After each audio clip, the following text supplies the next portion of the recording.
Hello, everybody. This is Dr. Keith, and welcome to the Wakeup Call. In our studio today, we have Maribeth Morrissey. She is a longtime friend, patient, and practitioner of the practice. We want to welcome Maribeth to our studio today. Welcome, Maribeth. Thank you. It's a joy to be here. Maribeth is, she serves so many amazing purposes in this world. She's an incredible networker. She just has a way of connecting the dots, so to speak, within humanity. She sees where there's an A and a B and a 1 and a 2, and she just has this amazing gift to just connect dots and get people in places with each other that help them have amazing healing experiences. And so many times the biggest healers in the world bring about that healing simply by facilitating connection and cooperation. And Maribeth is one of those people. She has many gifts of healing, but I've known her for many years, and her greatest gift of healing is the way she brings facilitation, connection, and cooperation between people and tools so that they have a healing experience. And so many times that is an under-recognized aspect of healing, because many times what you do, you're not actually there for the healing that happens. You're that which brings it about, a catalyst. And so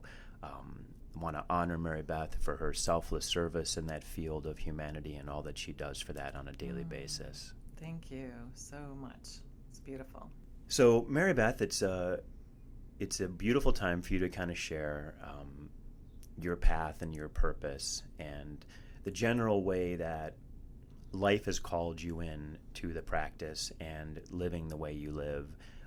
So just kind of give us some broad strokes about the general circumstances of your experience that brought you into an undeniable relationship with the order of life and have called you to commit and give your life to serving it. So just tell us what we need to know to get to know you and how you came into this in terms of the work you do, the current career path you're in, and how you're currently serving the order of life and the realm that you're serving in.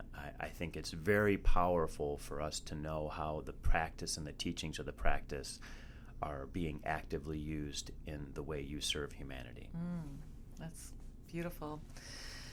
Well, how I first got started was through a mutual friend. We had a mutual friend, Dr. Darren Weissman, and I started, I lived kind of a big life at that time, but yet I wasn't happy. I had a lot of the outside stuff that people would say, oh, I want that, and that's going to make me happy if I have that.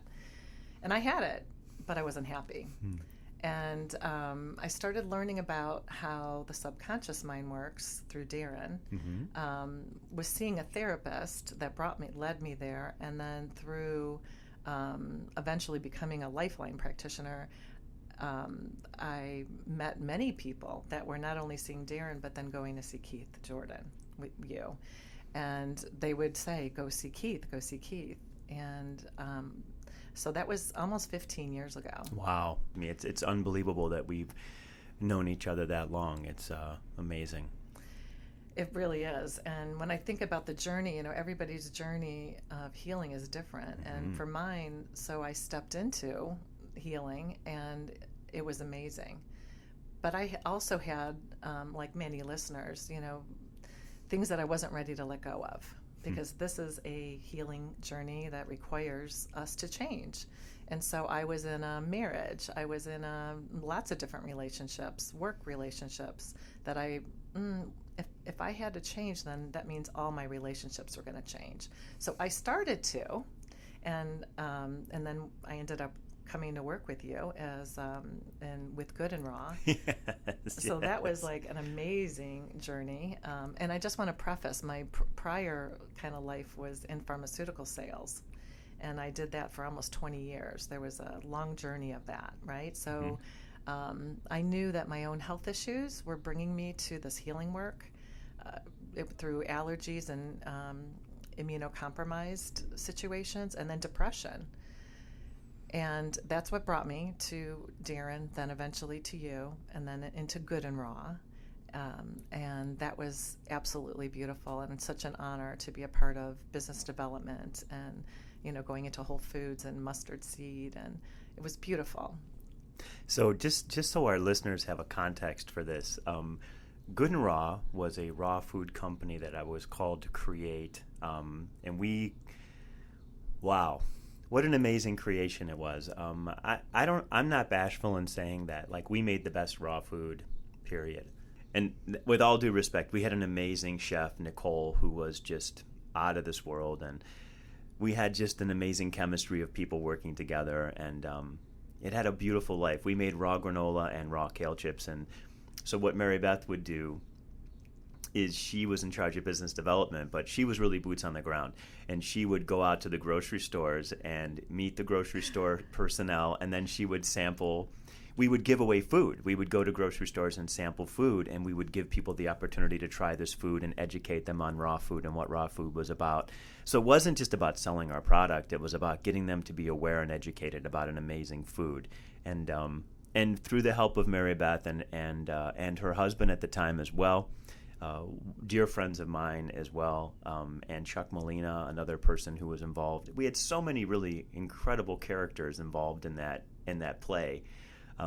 We took it from being made out of the wellness center to a regional product, and it had a wonderful life. It had about a 5-year life, and then it was time for that to end and move on. But Maribeth was a huge part of getting us out there and getting us into stores, and of course everyone loved her. So that's when we talk about Good and Raw. That's Good and Raw. So now I'm going to segue back to Maribeth so she can continue her story from there. Well, thank you. And that was, I think, part of being the boots on the ground and being the connector, because I was really realizing this is so much fun. This wasn't just about sampling, but it was about helping people heal through food.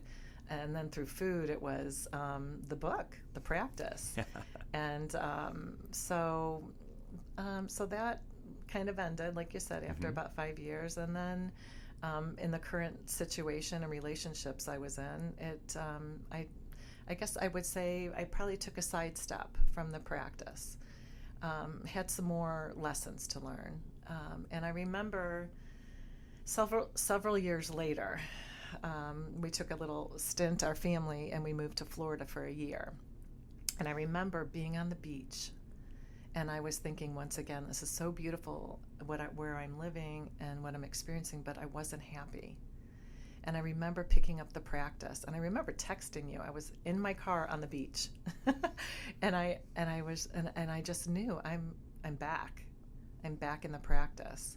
And it was that day I went to my then husband and was trying to show him some things in the practice of maybe what was going on with us, and there was a complete denial that day from his part, and I mean, beautifully so. Beautifully so. I really thank you for saying that, because really, thank you. But at that time, it wasn't. It didn't feel that way. And that's how it is in the practice, right? Exactly. So there was a knowing at that time. We then moved back to Ohio, and a series of my dad passed, and I was having and my mom had passed a few years prior. And why I'm bringing this up is because it led me into hospice. With my mom, some family members were in charge of her. They were the power of attorney, but they didn't believe in end-of-life care. And in fact, it got really nasty with the siblings. Again, thank you. It's a very emotional time. It's difficult for everybody to deal with that. It sure is. And it was very difficult at that time for me. But I remember at that time, and after my mom passed, and that was really hard because we were very, very close.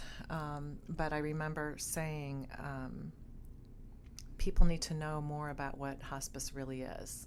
This shouldn't have been denied, because my mother suffered in the end. And that was kind of right then, I think things started to shift for me. And then my father said, you know what, Maribeth, I want you to be my power of attorney, because I don't ever want to go through what Mom went through. Wow. So I then became my dad's power of attorney. And the day that my dad passed, it's just the power of this. My mom had pancreatic cancer, and the day she passed, my dad said, "I wish it were me that had pancreatic cancer." Wow. And 4 years later, my dad got the same diagnosis. Power of the word and belief, everybody. Wonderful lesson there. Really, really. So now my dad said, you know what, I'm not going to go through what mom went through. I'm not going to do the chemo. I'm not going to do all that. But what I did do with my mom at that time was we did a lot of healing work, which my family members, when they would see me doing healing type work, they literally, at one point, I was called a witch. Wow. And so like denying who I was at that time. It was very difficult because I knew I saw the change. They saw the change in my mom, and they were doing things that were helping her too in their way. Right. But I was literally with my mom, I was not allowed to see her at the end because they said, you're gonna make mom die. When in fact I was just comforting her and helping her see that it was okay for her to go. And when she was telling me that she was seeing her family that had passed, and I was saying, it's okay, you can go. And so my last words to my mom were, it's okay to go. I love you, but I'm not coming back. And then I wasn't there from when she passed. Now, again, fast forwarding to my dad, he says, no, I'm not going through that. I'm not getting chemo. And when his time came, he decided he wanted hospice. And at that time, I was fortunate because I was able to be with my dad a lot. I was still married at that time, and I spent a lot of time with my dad being his caregiver. When hospice came in, I was able to be his daughter.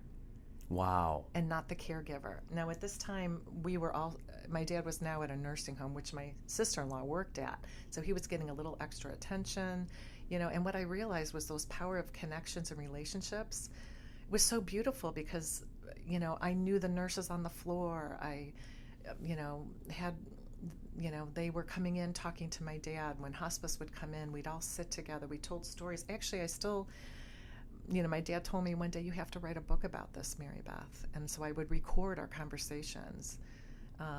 He told me things about his relationship with my mother. And I just want to let you know, I never had a relationship with my dad. Wow. Because I only saw my mom's side. What an opportunity. It was incredible healing. And so I got to hear my dad, and it was just beautiful. Who would think that such incredible healing and enlightenment, could be found in a situation like this? And this is why it's so important as our listeners hear this story and they feel inspired by it. These are the things that happen when you engage in the teachings of the practice. One of the biggest things the practice makes us deal with is the experience of death within a lifetime. Not just a mortal lifetime, but that feeling of death within our life that happens all the time. And when you can let go of some of the emotions and feelings that are polarizing you against the experience, you can then be open to have these amazing experiences that Maribeth is having with her father. So it's so important that as you feel this truth and inspiration from her, if you feel called, that's when you can go to the practiceheals.org and you can begin to start your own practice and release these emotions. Maybe you're hearing this at a time where you're going through the loss of someone you love, maybe through the death of a divorce or the death of an actual person that you love from your life, and you're looking for guidance and resources. And so not only are these resources available through thepractice.org, but you can go ahead and look for Maribeth as well, and she is available as someone who can help you go through these things, because she has found a way to go through them that not only helps you not get sick, but in fact brought higher level of enlightenment. So go forward and tell us what was happening with you and your father as you began to have these relationships together. It was truly, it kind of brings me to tears because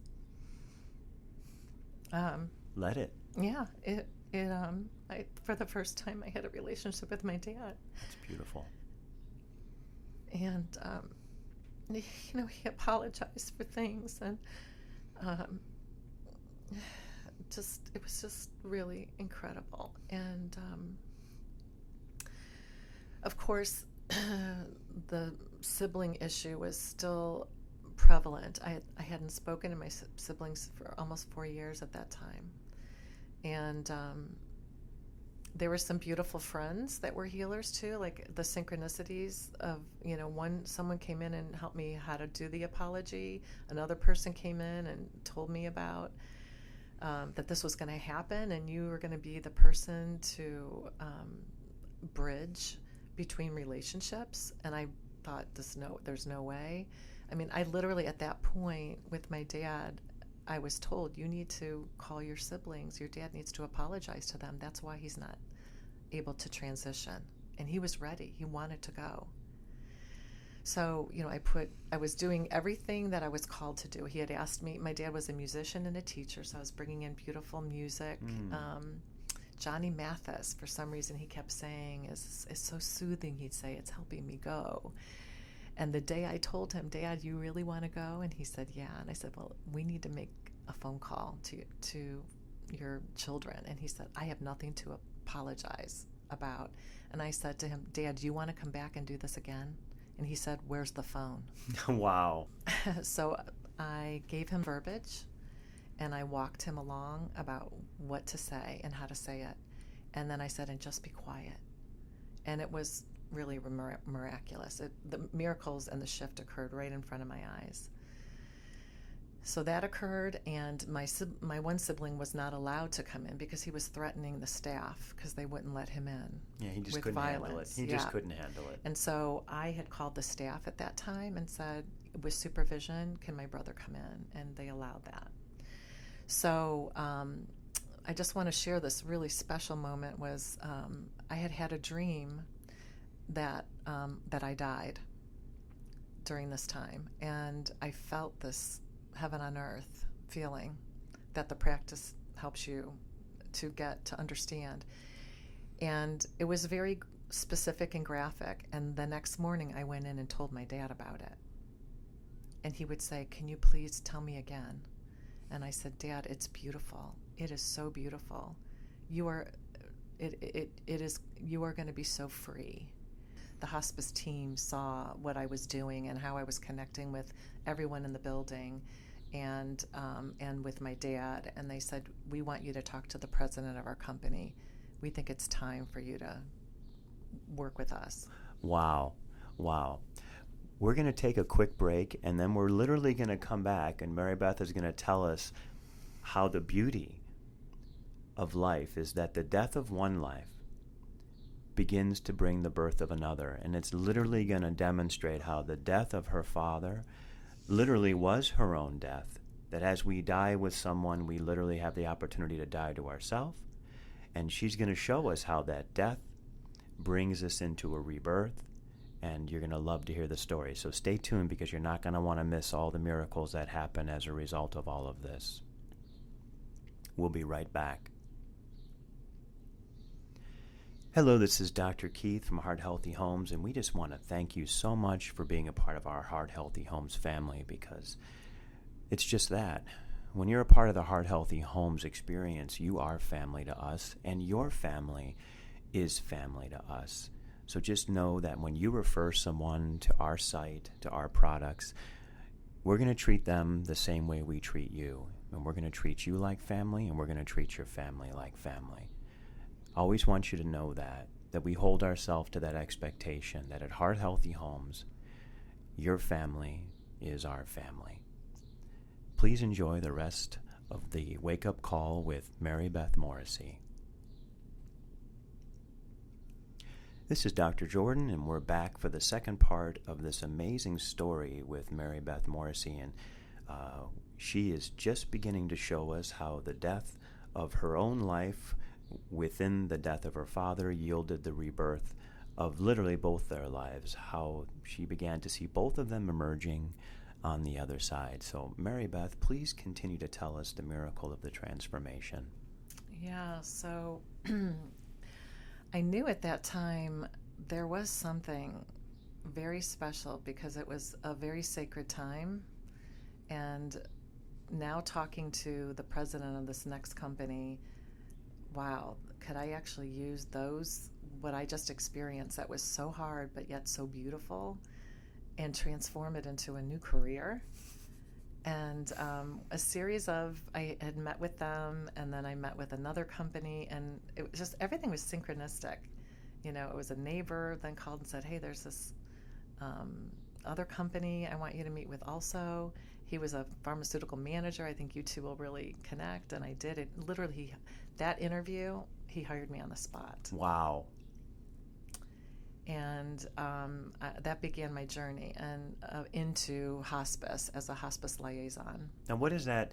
When you say a hospice liaison, can you help myself and the audience understand? First of all, could you help us understand more like what hospice really does and how your role within that fits an essential role? Yeah. Well, when people hear hospice, they get scared right away. A lot of people, because in the past, it was always associated with the last days, moments of life. And Exactly. In some cases, it is. But in many cases, this is about comfort care. It's about lessening the suffering and Wow. bringing on the patient and the family, which is really what I've come to understand, giving them the choices to really live at the end of life without having to have a lot of intervention. So if they choose to, have chemo or different type of medical interventions like that, then we hold off until they're ready for hospice. But hospice is really a time when you know that you're not going to be taking heroic measures anymore, but yet you want that family member to have choices to be comfortable for however long they have. And really the definition of hospice is when you have a life-limiting diagnosis of 6 months or less, should that diagnosis take its normal course, and we don't know what normal is. Right. So I always let them know, families, patients, that we're not going to give up on you. In fact, we're going to be there. We're going to be there until your last breath and provide the support. So it brings in, I have a whole team that I work with. It's a nurse and an aide, a social worker, spiritual care person, somebody that even can Beautiful. do music. It was really what I was doing with my dad. Yes. And so now I am the voice and the heart of hospice within a territory. And so I'm educating people about what hospice is. I'm calling on doctors. I'm going into hospitals. I'm going into nursing homes and assisted livings. And under the current scenario, things are changing a bit, and my focus is a little bit more on families versus the patient. So I want to bring in, this is really where the practice, and now then I had come back into the practice right around this time, really strong, very strong. And so many, I could just think off the top of my head, chapter 3 with emotions, being able to not use emotions to make decisions. So here I am with these families, and it's all emotion. That's right. And I would say the number one emotion is fear. And I truly will say, God, show me how I may serve. And that I'm brought to these families. And I feel like my purpose is really to come in and release the fear and bring in love and peace. And to see that when parts of their family are transitioning, really parts of them are transitioning just like it was for me. Well said. But I try to help them see that this is part of the process. And that really parts of us are dying all the time. And that's what the practice has taught me, through change again and again and again. And the beauty is by the time we're done talking, it's like a sacred space. And they are so grateful. Because there's a lot of things going on. There could be that maybe the family member didn't put their power of attorney papers together, and they're now having to make decisions. Should we keep them on life support? What should we do?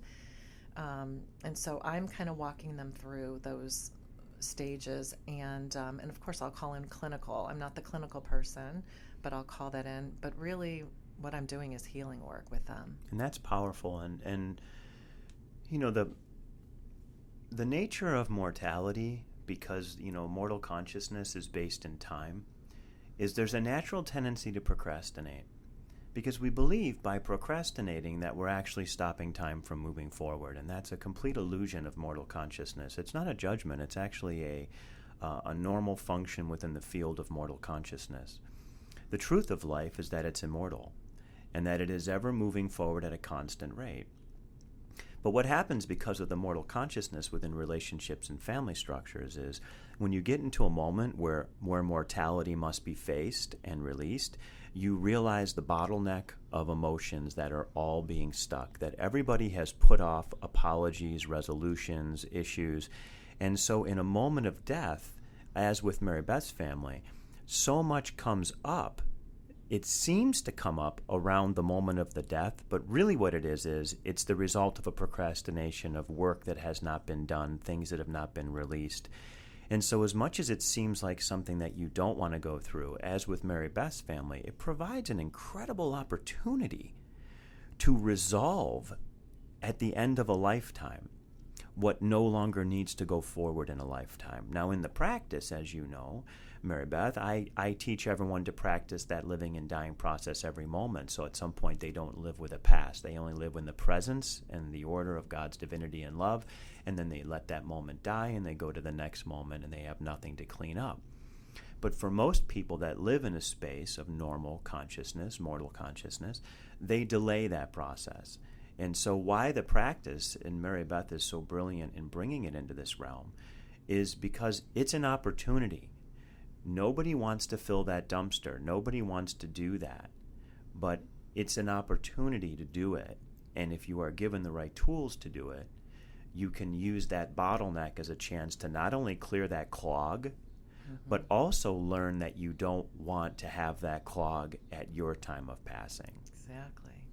And it's interesting because I'm having a lot of like the discharge planners out of the hospital saying to me, please call on Dr. So-and-so because he's trying to hold on to these patients when it's time for them to go. Can you please have that talk with them? Right. You know, so doctors, God love them, you know? Yeah, and it's beautiful. You know, I've been there. I was there once. And but now I really feel like I'm being called to awaken many about what really is death, what really is life, and really to live. You know, don't die with your music still in you. Like that was something my dad said to me at the end, and I told him, I said, I'm going to dedicate a chapter in whatever book I eventually write to that, and that's what this is. It's like I feel like I'm living that, helping people to see the life in the death of letting things go, letting their loved one go. And I'm not going to say it's easy,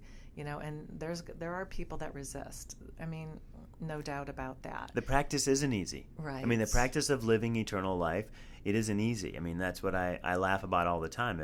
If the practice wasn't the most challenging, amazing way to live in the truth of life, you know, there is, in my opinion, and it's just my humble opinion, you know, it would be a bestseller already because it would be telling everybody everything they want to hear. That's right. But it tells people the truth, and you're right. It makes you go through difficult times and face the difficult resistance within yourself to that moment. Yeah. Well, the beauty is that the people that see it, you know, out of the hospitals, or the people that are referring to me, are starting to see like nobody talks to people like you are, Maribeth. Wow. And I'm honored. I'm humbled by that. Yes. And I want to just bring in a kind of a really beautiful like metaphor and mirror to how my life. Because as I am in this field now for the last few years, many things changed in my personal life that had to die off. Okay, like what? Divorce. Wow. So a death. A death, and I thank him for that because it allowed me to be who I am. Amazing. And I don't take that lightly because there was a lot of tears for a while. Quicker, I think, through the process because honestly, Keith, you helped me so much through that process to see the truth of, you know, where I wasn't waking up, where I wasn't letting things go, you know, where I thought in my mind that I could make a change when in fact there was a power and a force much greater in that order of life that was showing me something so different. So the harder it was my own resistance. And as I released the resistance and really, really stepped into the practice, again, not always easy, but I did it. And there were lots of things I had to say to different people, my own children, my ex-husband, that I really had to create some boundaries and love myself through it all. Love myself. I can't say that enough. But really practice the practice. And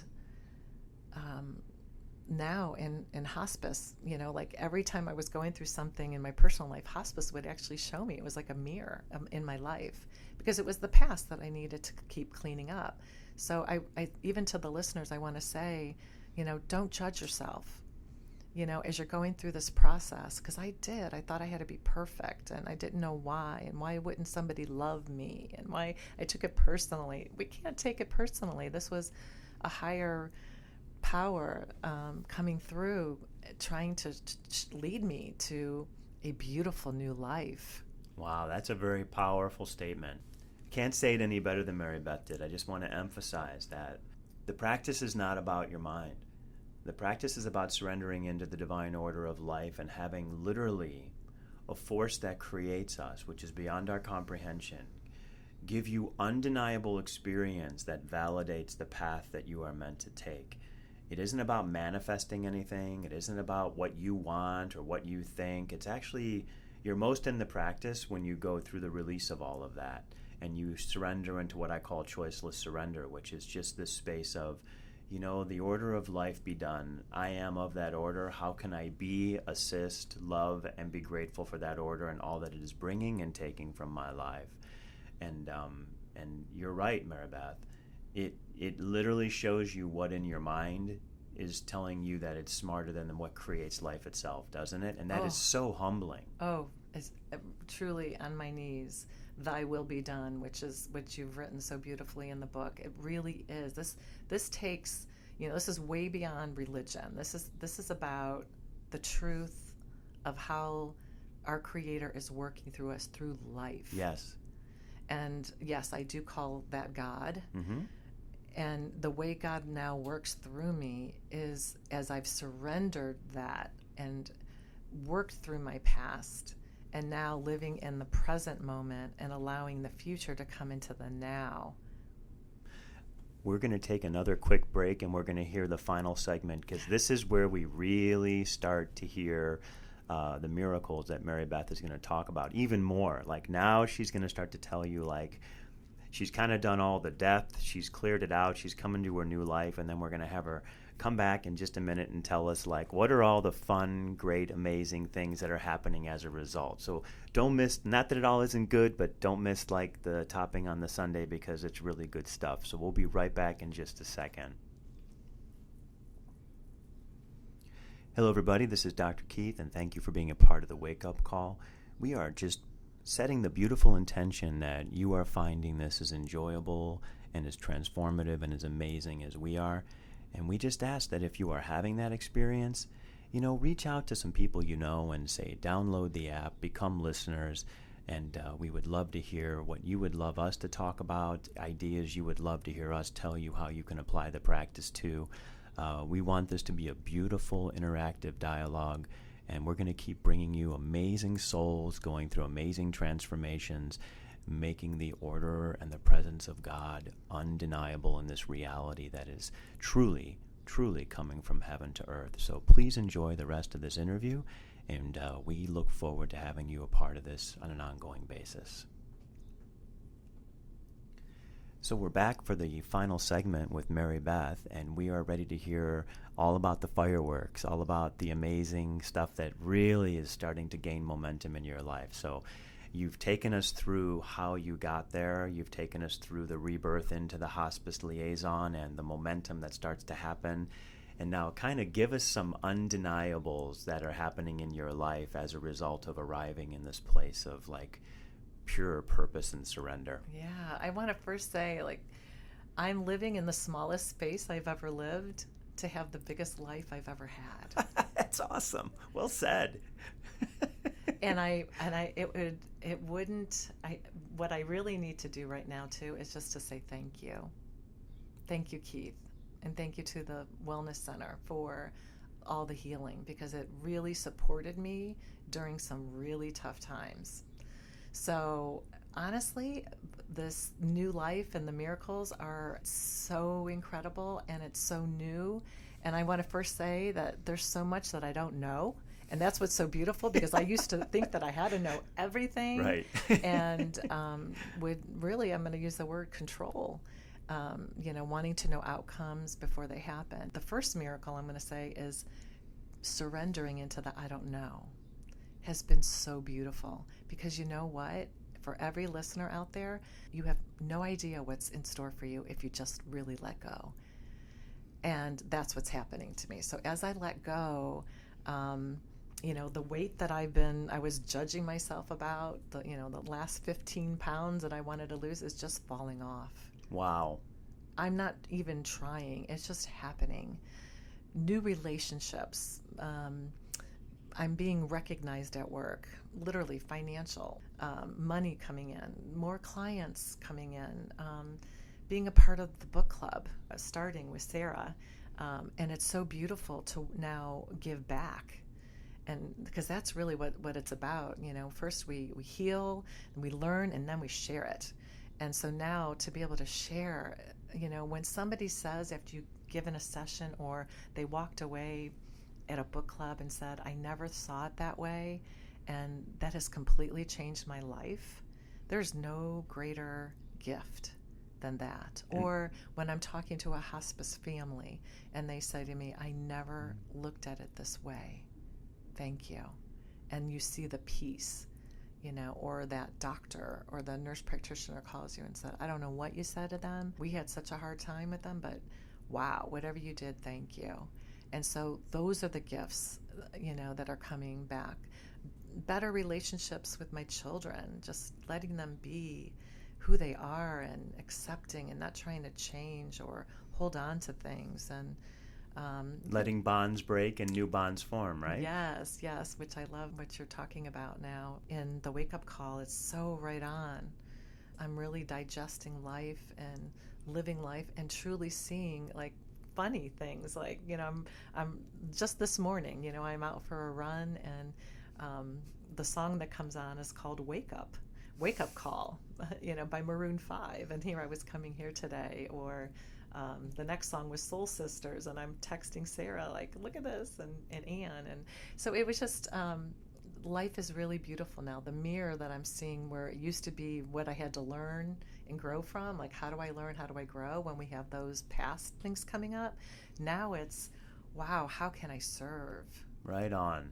And it's important that, God, that's just so, I said in one of my talks, and it's of course, Maribeth has given me the first perfect moment to bring it up. When you are truly a servant to the order of life, okay, you're never taken advantage of. You don't have to deal with fear or insecurity. You don't have to wonder where things are going to come from, okay? When you're really a true servant, you're never a slave. When you're holding on to, what am I going to get out of it? I want this out of it. I'm doing this because I want this.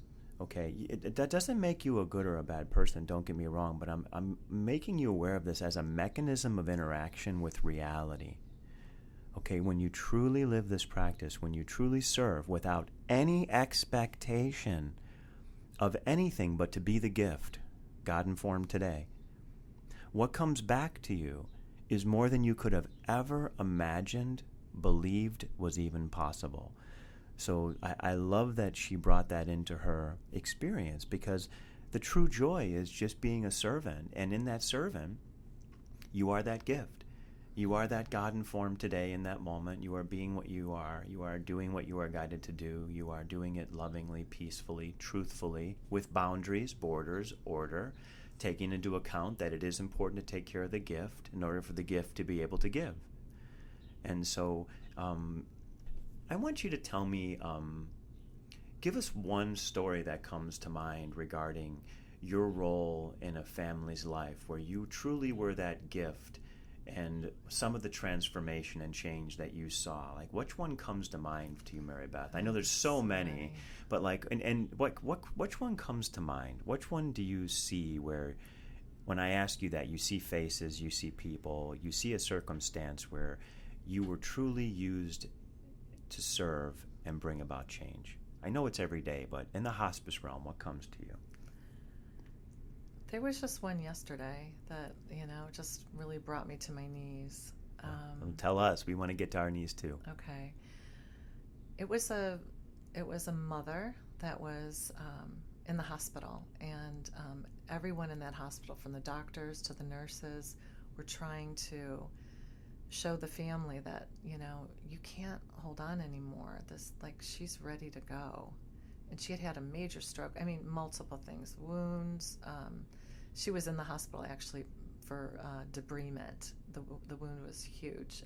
That's such a painful process. Very much. And I mean, myelitis and many, again, I'm not a doctor, but I didn't see this patient, but at that point, the hospital could not do anything because the family was just holding on.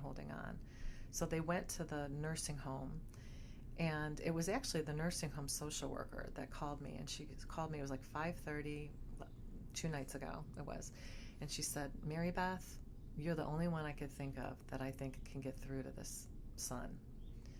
And she said, "But I just got to tell you, I don't think he's going to agree to hospice. But if you can just have a talk with him and just open him up, and, he's angry with everybody. He's angry with the world. He's blaming everybody." And beautifully, he's who your brother was. Yeah.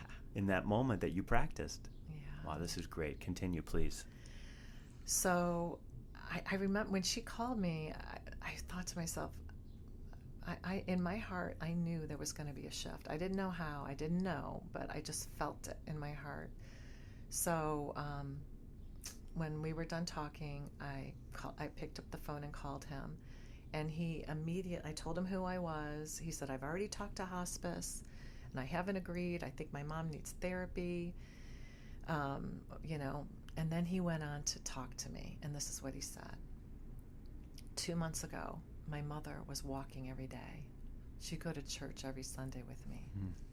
I haven't been able to see her for 2 months. Oh, that's right, because this is during the COVID time. Exactly. Wow. And now he says to me, I'm just giving him a space to speak, and he says, "I haven't been able to see her," and he starts telling me how he would care for her at the nursing home. He would go there every day, brush her hair, just really love her. Wow. And he said, "And I can't do that anymore." And then he started to cry. Oh, of course. And I just said, "I cannot imagine what you are going through. I really can't." And then I proceeded to tell him what we do and with hospice and what my team would do. And I said, "I have a wonderful nurse, a male nurse that I think would just be wonderful for your mom and be a wonderful support for you."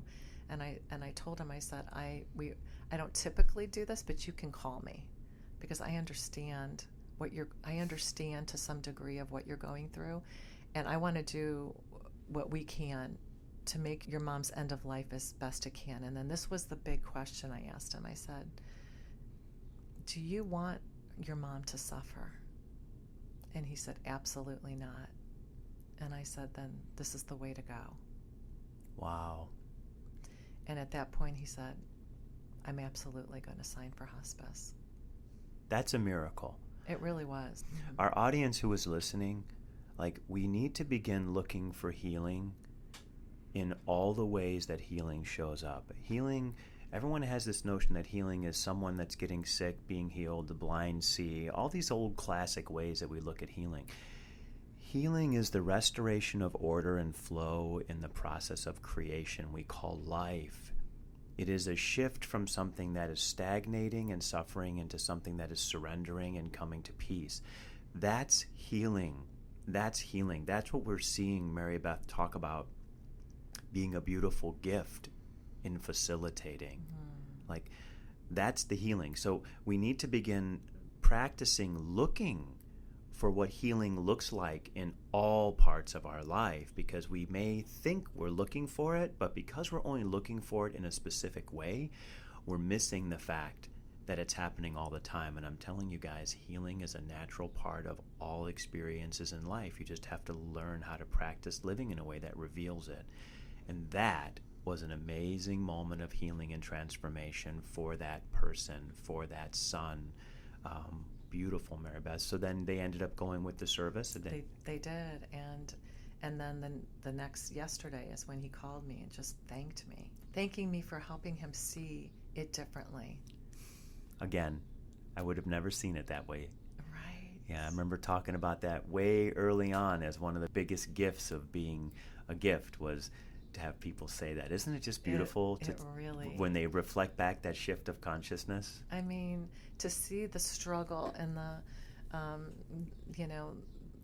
that they don't want to let go, and yet they have no control over that. Mm-hmm. And there was another beautiful, I won't go into the deep story of it, but there was another sister. She was letting her brother go, and he passed yesterday morning, and she called me actually this morning, and she said, I just want to thank you because I didn't realize that it really wasn't up to me. And we're gonna wrap our show, and thank you so much, Maribeth, for being here. And I want to end this show with one more miracle that we've had a recurrent theme go through this show, and I want Maribeth to share the final miracle of it. Maribeth, would you mind sharing with the listeners what finally happened between you and your brother just recently, that finally happened between you and him, and the beautiful order that life brought about between you two? Would you do that? Yeah. Wow. It's really beautiful. You guys are going to love this. Yeah. My mom's sister had a massive stroke, and my family called me to talk to them about hospice. And I'll just say watching them was like watching my family. Mm-hmm. Of what I went through with my mom. It was your past life. It was my past life. And the amazing thing was my aunt was the one that was really supportive of me during this time. And now she's the one, and she's going through it, right? And needless to say, so it was beautiful that I was able to talk to them about hospice, and they were so grateful. And they were basically saying to me, I don't want to go through what you guys went through. But yet, there was a huge component that they were going through. That's right. Okay, without going into their details. A day later, I got a call from this brother, and he said to me, I told him a little bit about what was going on, and he said, wow. He said, that was us. And the really cool thing was he was the one cousin that was not allowing some of their family to go see them. So it was like a full circle moment, and my aunt did pass, and I just did go to the service, and there were some things that came up with my brother that I had to use some strong boundaries with, But what I want to say is the freedom of being able to facilitate a situation where I was in the middle of it. Now I was a facilitator, and then also how I'm able to do that in hospice and be able to teach others what I went through so that they can grow in their practice. Yeah, and you not being with your brother with an expectation of anything. Over time, which we have to understand, many things change over time. As much as we want them to change in a sense of immediacy, they don't. Your commitment to your practice, we are seeing a change in your relationship with your brother in a beautiful, natural way, that you are truly getting closer with him than you were at that point in your mother's death. Is that correct? That's correct. Yeah, and it's happening in such a beautiful way that life is orchestrating. And Maribeth's not making it happen. Her brother isn't making it happen.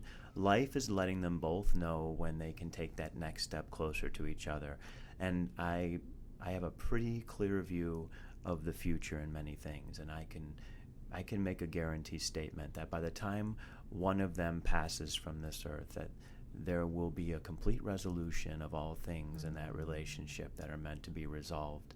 Life is making it very clear that there is meant to be a healthy relationship, a good relationship, and we just have to be patient sometimes as those relationships happen, and we can't be personal, we have to be patient.